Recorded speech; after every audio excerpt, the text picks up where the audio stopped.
नमस्कार, जनता टीवी देख रहे हैं आप। आपके साथ मैं हूं अंजलि भंडारी।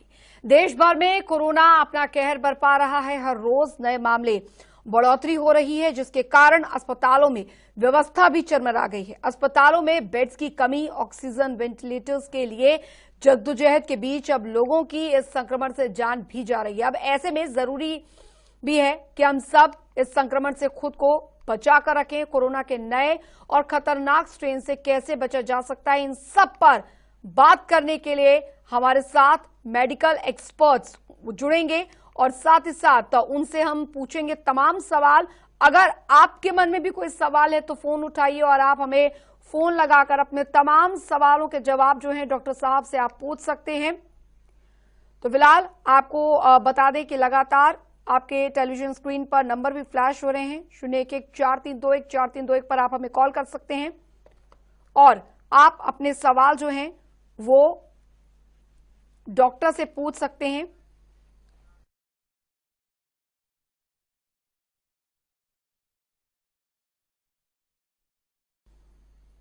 तो कोरोना का जो नया स्ट्रेन है, न्यू स्ट्रेन क्या है, आइए ग्राफिक्स के जरिए एक नजर उस पर डालते हैं। यूके में पहली बार नया स्ट्रेन देखा गया। यूके में सितंबर महीने में नया स्ट्रेन देखा गया। नए स्ट्रेन से लोग ज्यादा तेजी से बीमार हुए। इन्फेक्शन रेट पहले की तुलना में कई गुना ज्यादा। नए वेरिएंट का नाम VUI 202012/01 रखा गया है। तो कोरोना के न्यू स्ट्रेन के लक्षणों पर आइए ग्राफिक्स के जरिए डालते हैं एक नजर। बुखार आना नए स्ट्रेन का लक्षण। सूखी और लगातार खांसी होना। थकान होना नए स्ट्रेन का लक्षण। सिर दर्द होना नए स्ट्रेन का लक्षण। डायरिया होना नए स्ट्रेन का लक्षण। मांसपेशियों में दर्द नए स्ट्रेन का लक्षण। त्वचा पर रैशेज होना नए स्ट्रेन का लक्षण। स्वाद और गंध पता न लगना। सीने में दर्द भी नए स्ट्रेन का लक्षण। पेट में दर्द होना नए स्ट्रेन का लक्षण। हाथों पैरों की उंगलियों के रंग का बदल जाना।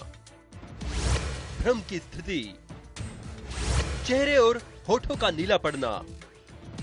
देखने सुनने में परेशानी होना भी नया लक्षण। तो कोरोना के न्यू स्ट्रेन के बचाव पर आइए ग्राफिक्स के जरिए डालते हैं एक नजर।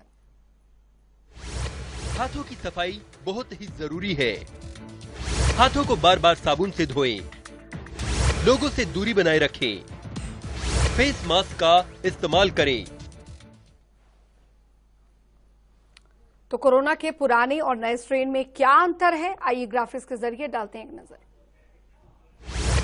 दोनों स्ट्रेन एक ही वायरस के दो रूप हैं। फर्क सिर्फ वायरस में मौजूद प्रोटीन का है। वायरस इंसानी कोशिका से प्रोटीन के सहारे जुड़ता है। पुराने नए स्ट्रेन में इसी प्रोटीन के प्रकार में बदलाव है। नए स्ट्रेन में यह प्रोटीन आसानी से इंसानी कोशिका से जुड़ता है। आसानी से इंसानी कोशिका से जुड़ने पर तेजी से फैला वायरस। नए वेरिएंट के कम से कम 17 रूप बताए जा रहे हैं। तो कोरोना संक्रमितों के लिए बेहद लाभदायक प्लाज्मा तकनीक होती है। प्लाज्मा थेरेपी क्या होती है, ग्राफिक्स के जरिए नजर डालते हैं। कोरोना से ठीक हुए लोगों के खून से प्लाज्मा लिया जाता है। पूरी तरह ठीक हो चुके लोगों का 800 मिलीलीटर खून लिया जाता है। एंटीबॉडीज से युक्त प्लाज्मा अलग कर लिया जाता है। प्लाज्मा लेकर कोरोना मरीजों का इलाज किया जाता है। उस प्लाज्मा में संक्रमण से लड़ने की एंटीबॉडीज होती है। ये एंटीबॉडीज पहले ही वायरस से लड़ चुकी होती हैं। ठीक हुए मरीज से 14 दिन बाद ही ले सकते हैं प्लाज्मा। एक डोनर के प्लाज्मा का 4 मरीजों में इस्तेमाल। और चलिए हम जान लेते हैं कि आखिरकार कितना ज्यादा खतरनाक है नया स्ट्रेन जो है कोरोना का वो हो सकता है और किस तरीके से इसका असर जो है वो इंसानी शरीर पर पड़ता है। मेडिकल एक्सपर्ट हमारे साथ डॉक्टर नीलाभ जी जुड़ गए हैं। बहुत बहुत स्वागत है सर आपका जनता टीवी पर। डॉक्टर नीलाभ जी, चलिए संपर्क शायद उनसे एक बार फिर से कट गया है, उनसे कोशिश करेंगे। डॉक्टर नीलाभ एक बार फिर से हमारे साथ जुड़ गए हैं, स्वागत है सर आपका। नमस्कार जी।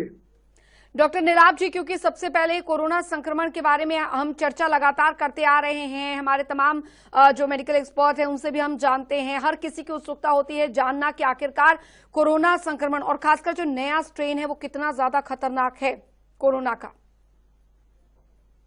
ये जो नया स्ट्रेन म्यूटेंट जो चल रहा है ये काफी खतरनाक है। इसका कारण है कि ये सीधा लंग्स में जा रहा है।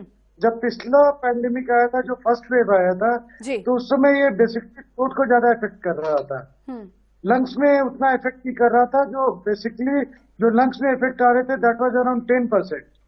लेकिन अभी जो हम केस देख रहे हैं ये कहीं भी 20 to 23% तक लंग को सीधा इफेक्ट कर रहा है। और सबसे खतरनाक बात यह है कि इसमें RT-PCR test most of the time negative आता है। तो लोगों को ये लगता है कि जी RT-PCR निगेटिव है तो मुझे कोरोना नहीं है, और वो डॉक्टर तक काफी लेट पहुंचते हैं। जब तक पहुंचते हैं वो वेट करते रहते हैं। सैचुरेशन जब 80% 70% आ जाता है तब वो डॉक्टर और हॉस्पिटल की तलाश में निकलते हैं। जी बिल्कुल, और दर्शकों से भी यही अपील है कि अगर आपके भी कुछ सवाल हैं तो आप जरूर पूछिएगा, क्योंकि सही जानकारी जो होती है वो एक बेहतर इलाज होती है किसी भी बीमारी का। और कोरोना संक्रमण जिससे पूरी दुनिया जूझ रही है, जाहिर तौर पर ये इसका जो खतरा है वो इसी से पता लग सकता है कि इस साल जब ये म्यूटेट हुआ है कोरोना का जो वायरस है वो कितना ज्यादा खतरनाक हो गया है। डॉक्टर नीलाभ, क्योंकि बहुत जरूरी है सही जानकारी लोगों तक पहुंचे, ऐसे में जो वायरल मैसेजेस हैं या आजकल हम देख रहे हैं हमारे मोबाइल्स में भी कई तरीके के मैसेज आ रहे हैं कि अगर आपको अपना ऑक्सीजन लेवल चेक करना है तो आप ये करिए वो करिए, कितना खतरनाक हो सकता है ये? देखिए, कुछ उसमें 50% मैसेज तो सही होते हैं, 50% मैसेज गलत होते हैं जी।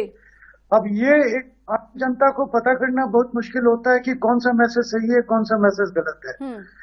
इसलिए सबसे अच्छा और आसान तरीका है पल्स ऑक्सीमीटर जी। कि आपको जब भी फीवर आ रहा हो, बुखार किसी भी तरीके का बुखार हो, पल्स ऑक्सीमीटर लेकर आप अपना जी। चलिए कोशिश करेंगे डॉक्टर नीलाभ से दोबारा संपर्क करने की, शायद उनका संपर्क एक बार फिर से टूटा है। और ऑक्सीमीटर की बात, डॉक्टर नीलाभ ऑक्सीमीटर की बात कर रहे थे, आप अपनी बात पूरी कीजिए। जी, आपकी आवाज आ रही है? जी, ऑक्सीमीटर की बात आप कर रहे थे, उसकी बात पूरी कीजिए आप। मैं वही बोल रहा था कि जो अलग अलग तरीके हैं कि आप ये काउंट कर लो, वो कर लो, इस पे फूक मार के देख लो, तो अगर ये है तो सैचुरेशन है। नहीं, आप पल्स ऑक्सीमीटर लें, पल्स ऑक्सीमीटर में अपना सैचुरेशन चेक करें, और सैचुरेशन जो नॉर्मल इंसान का होता है दैट शुड बी अबव 96। बिल्कुल 96 हो, 97 हो, 98 हो, 99 हो तो आपका सैचुरेशन बिल्कुल नॉर्मल है।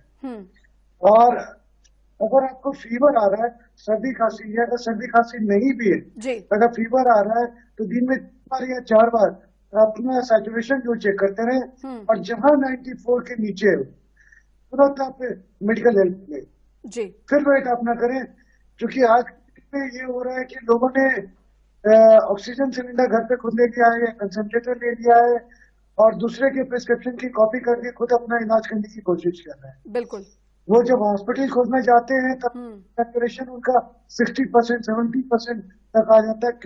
किसी पेशेंट ने मुझे कॉल किया है कि बेड अरेंज करवा दो, 40% हो गया सर।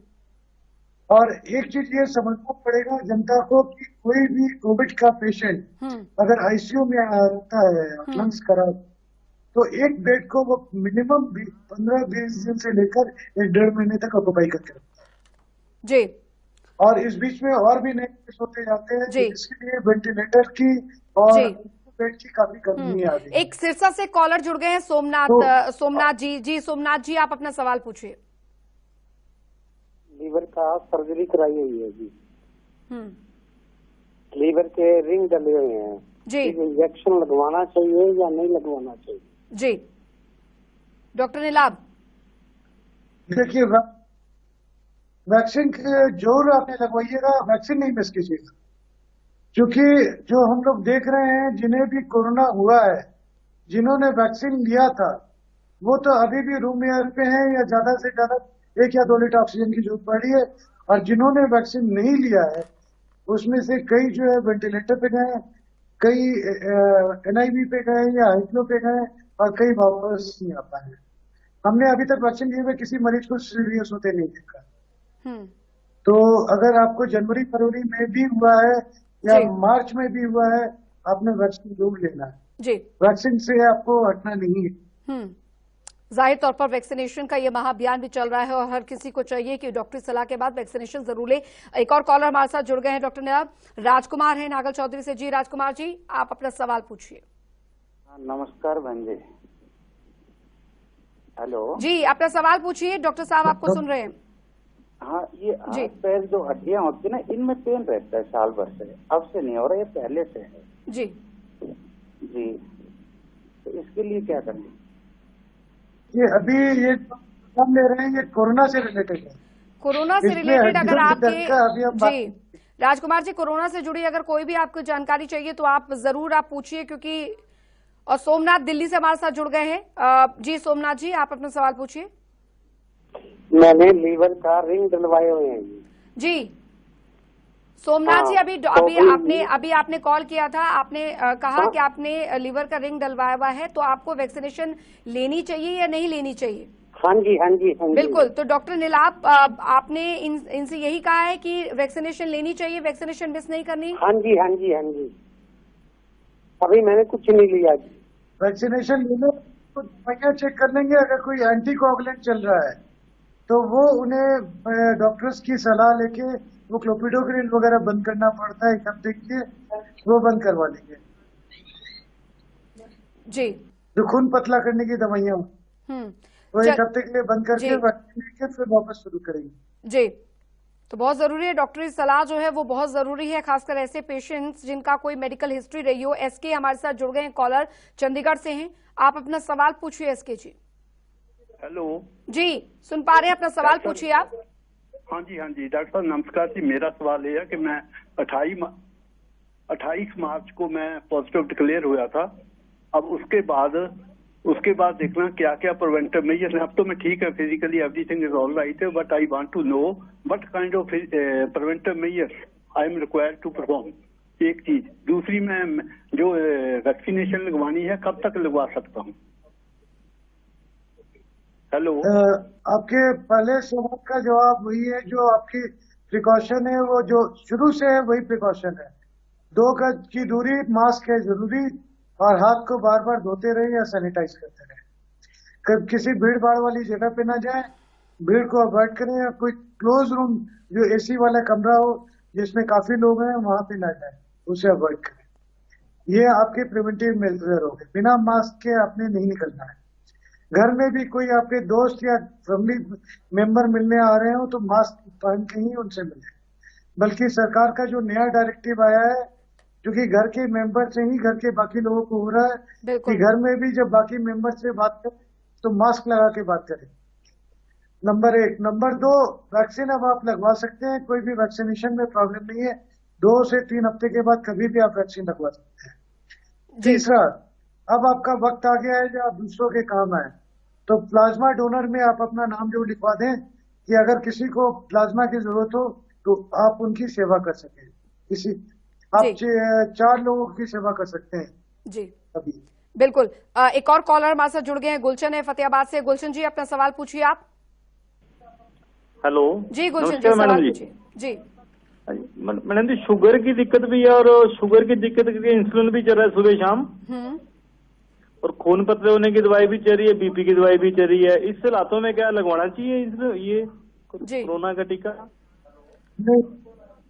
देखिए, आपके लिए बहुत ही जरूरी है, क्योंकि शुगर के मरीज में कोरोना का इन्फेक्शन कई बार जानलेवा हो रहा है, तो आपके लिए निहायत ही जरूरी है कि आप लगवाएं।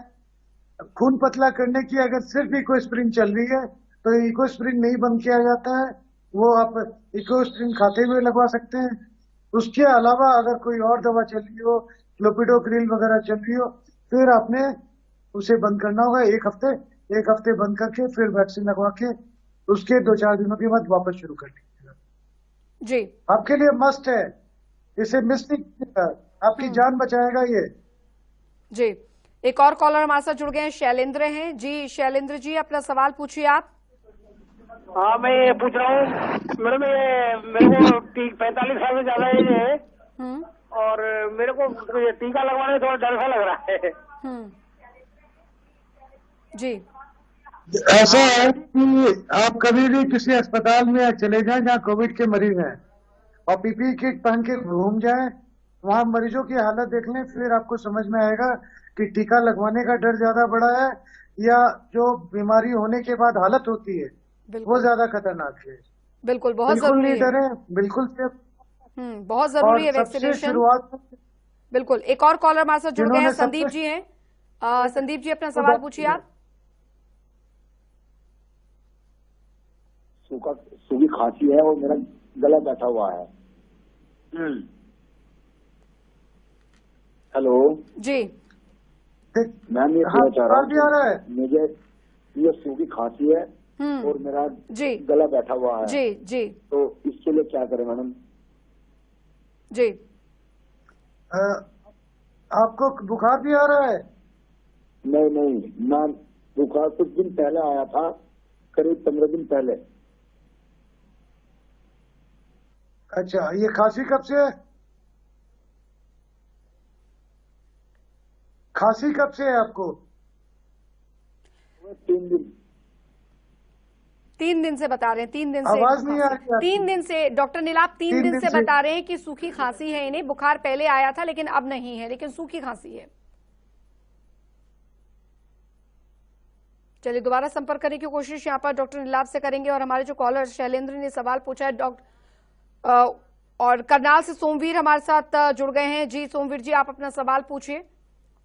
डॉक्टर नीलाभ, मैं चाहूंगी सोमवीर के सवाल का भी जवाब दें और इससे पहले जो हमारे कॉलर थे शैलेंद्र, उनके सवाल का भी जवाब दे दें आप।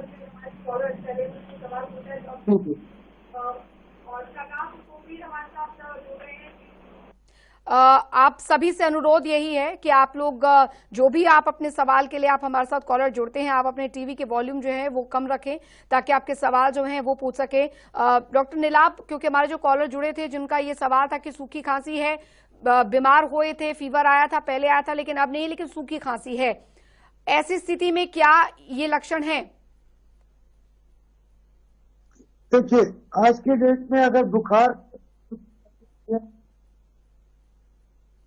ये इसमें सबसे जरूरी है कि कोविड का टेस्ट जो अगर दूसरी चीज की अपना सैचुरेशन चेक करें कि वो गर्म पानी में नमक डाल के गरारा करें, ड्राई कफ का जो कफ से वो लें, एलेक्स वगैरह आते हैं, एलेक्स सिरप आते हैं, वो लेना शुरू करें, गागल करें। और ये ठीक आरटीपीसीआर निगेटिव आ रहा है और खांसी नहीं जा रही है, दवा के बाद छाती का एक्सरे जो करवाएं। बिल्कुल, छाती से का एक्सरे को दिखा दें। बिल्कुल। एक और कॉलर हमारे साथ जुड़ गए हैं, खैराती लाल हैं। जी अपना सवाल पूछिए आप। हेलो जी जी, खैराती लाल, आप अपना सवाल पूछिए। हाँ जी, आप लोग अपना टीवी का वॉल्यूम प्लीज कम रखिए सर, ताकि आपकी आवाज आपके सवाल जो है वो पूछे। मेरी आवाज आ रही है आपके पास? जी जी जी, आप अपना सवाल पूछिए। हाँ, ये लॉकडाउन लगाया है ये सर, आप लोगों से अनुरोध यही है कि आप लोग जब भी सवाल पूछे अपने टीवी का वॉल्यूम जो है वो कम रखें। हरिराम जी हमारे साथ जुड़ गए हैं। हरिराम जी, अपना सवाल पूछिए डॉक्टर साहब से। कोविड होने का तब तो प्रॉपर्ली रिकवर्ड है, बट उनका ड्राई कफ है, वो ड्राई कफ बहुत हो रहा है अभी।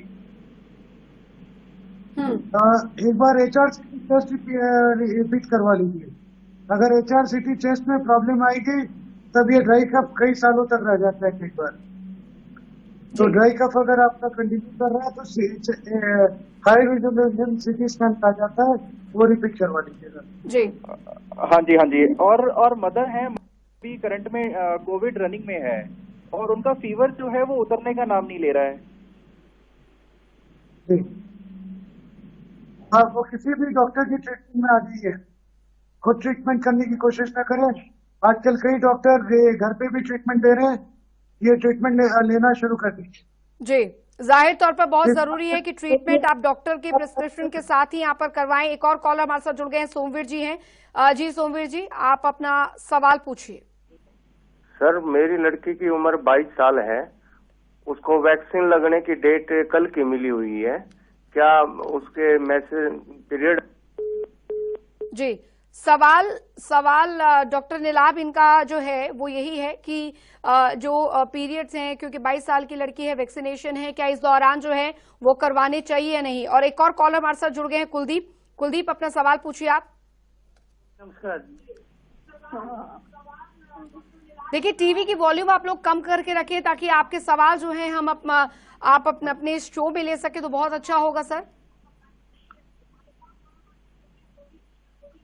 हाँ जी नमस्कार जी। जी अपने सवाल पूछिए सर। 6-7 दिन से पिंडलियां दर्द हो रही हैं और हेडेक होती है बहुत ज्यादा। जी डॉक्टर नीलाभ।